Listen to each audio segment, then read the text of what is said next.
Recently, I've been super busy, and sitting down for a 2 to 3 hour movie is difficult. So these short standalone episodes from Netflix Love, Death, and Robots were a great way to take a break and watch something without spending too much of my time.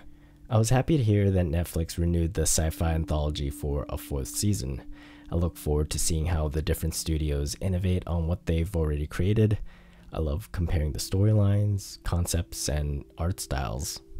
From the first 3 seasons, a few episodes stood out, and that's what I'd like to share with you today.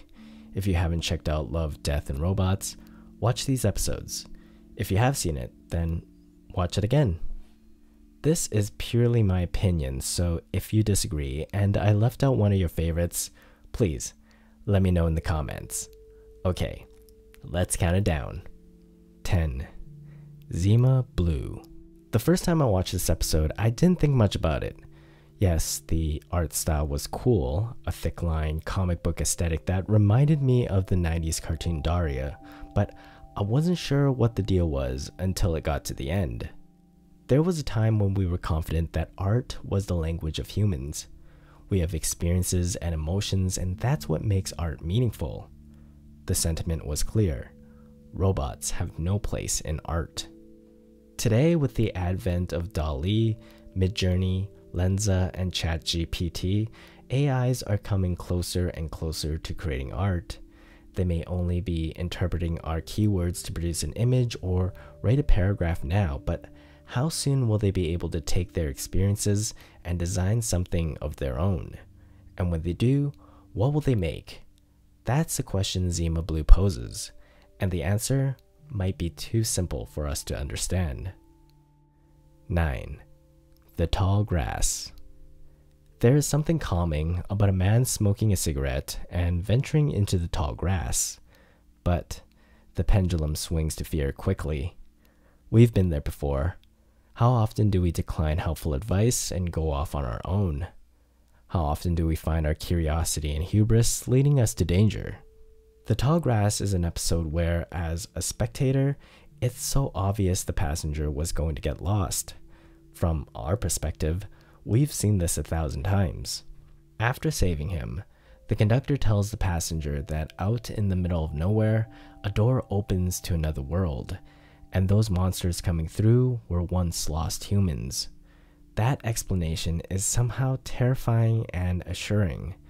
We are not immune, and we may be one bad decision from getting lost ourselves. 8. Pop Squad. As a child-free person, this episode felt like an attack.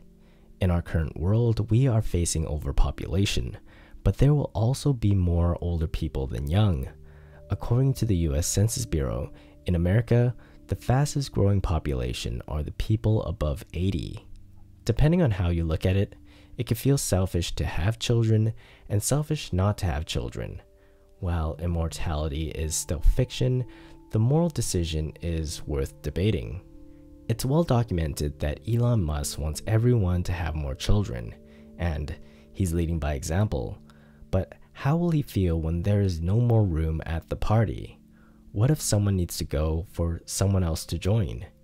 Do I believe Elon Musk loves himself enough to want to live forever? Yes, I do. Is he seeing the world through the children's eyes, or does he see them as resources for the future, expendable like Twitter employees? 7. Hibaro. Telling a powerful story without dialogue is tough. The soundscape, musical score, and audio mixing must be on point, and when it is, I feel chills. It's hard to find words to describe this episode. You can even say that at the end, I too was speechless. What did I just experience? This twisted episode is a feast for the eyes as well. The surreal mix of Spanish conquistadors, South Asian-inspired costume design, and the North American wilderness presents a story full of symbolism while leaving plenty of room for interpretations. Fear and anger drive this episode, but the temptation is navigating. Both the siren and the knight wear armor, one of steel and the other of gold and jewels, but neither can protect what's within. Hibaro blends interpretive dance, operatic performance, and a hostile assault to tell a story about humanity's true disabilities, not our inability to speak and hear, but our sins, greed, and lust. 6. Life Hutch. There are several episodes in Love, Death, and Robots about malfunctioning machines going on a killing spree, including Mason's Rats and automated customer service. It also brings to mind that famous episode of Black Mirror, Metalhead. So, what separates Life Hutch from other attacking robot stories? This episode built tension and then held it. At no point does this feel repetitive, which can't be said about some of the other examples.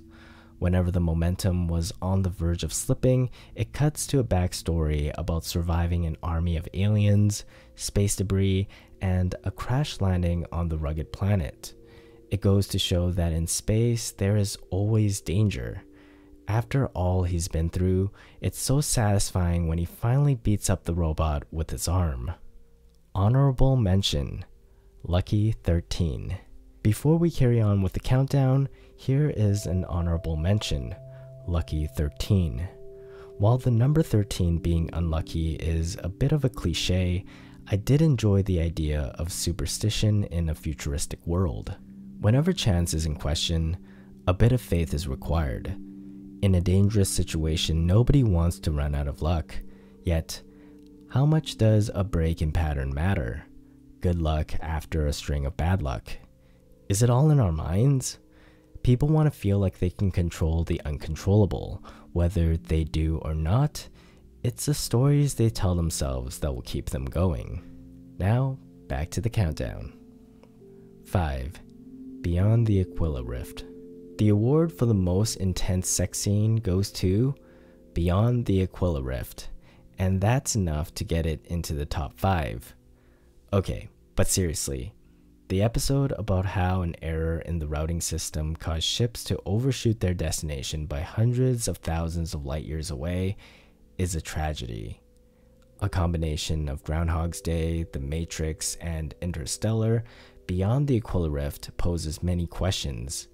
The twist at the end is a horrifying reminder that if something is hidden from us, it might be for a good reason. And so it goes with everything out there in space. What this episode does great is show the significance of space travel and the power of technology. We humans should be careful where we wander, but the fact of the matter is that we may already be trapped. If you ever feel that life is a simulation, that's okay, because this reality may be the most ideal version. 4. Sunny's Edge. Just failing to make the podium is Sunny's Edge. This gritty, gruesome, and erotic Pokemon-esque episode has everything I want in a sci-fi fantasy short, including an epic battle between giant monsters. On the surface, this episode appears to be a feast for our obsession with violence and sex, but beneath, it has a powerful message about the corruption of men. Driven by overconfidence and pride, the upper class feels secure when they shouldn't, for there is an edge that those living below have: fear. A story about feminism and the strength of women, Sunny's Edge is layers upon layers deep. 3. Helping Hand. If you enjoyed the movie Gravity, Moon, or 127 Hours, you'd like Helping Hand. Nothing captures my attention like a survival story. I consider what I would do in that situation. What would I sacrifice to save my life? They say there is no will more powerful than the will to live, and until you stare death in the face, you will never fully know how you'd respond. Small debris causes the greatest devastation, and no instrument of destruction is more powerful than our thoughts. Can we break free of the inertia that will carry us deeper and deeper into darkness, or will we be able to throw what we hold most precious and change the momentum? Helping Hand is an incredible short because it hits on something real: the perseverance of humans and the coldness of space. 2. Bad Traveling. This episode might be about a giant crustacean taking over a ship and causing havoc, but it's also about the deceit of democracy, the power struggle within a workforce, and the negotiation with an enemy. The theme of bad traveling is so relevant to the world we are currently living in. Are we making cowardly choices because we fear the enemy or mistrust those who are in charge? What makes a good leader? Is it someone who can manipulate the monsters we'll face, or is it someone who can see the evil within ourselves? Perhaps it's both. In which case, how will he make choices when theoretically there is nobody on his side? Taking action for the greater good is as isolating as being alone on the ocean. 1. The Witness. The Witness is an incredibly stimulating experience with the topsy-turvy comic art style, the titillating performance, and the claustrophobically tall buildings combined with a disorienting soundscape and fast cuts. The story starts with a sex worker witnessing a murder in the apartment across the street, then a chase through a populated city that doesn't seem to care about anything but itself, and concludes in a chaotic struggle. This mind-bending story about infinite loops is so brilliantly done that I don't think I can ever get the visuals out of my head. The way the characters breathe so realistically right onto the camera lens, I can feel it. The insanity of the situation, the need to know, the need to save ourselves, the fear of being caught. In such a diverse collection of stories, The Witness stands out on its own, and the open-ended conclusion leaves us wanting more, almost daring to chase it down ourselves, drawing our conclusions like the characters in the story. There you have it. Those are my top 10 episodes of Love, Death, and Robots. What do you think? Did your favorite episode make the list? Let me know in the comments below. As I mentioned, I'm excited that the sci-fi anthology was renewed for another season. I can't wait to see what other trippy, scary, and bizarre stories creator Tim Miller and his contributing filmmakers will have. Until then, my name is Elliot. I make videos about writing and the creative process, and I'm also rewatching Black Mirror episodes. So if you're interested in either of those topics, check out these playlists right here. And don't forget to subscribe.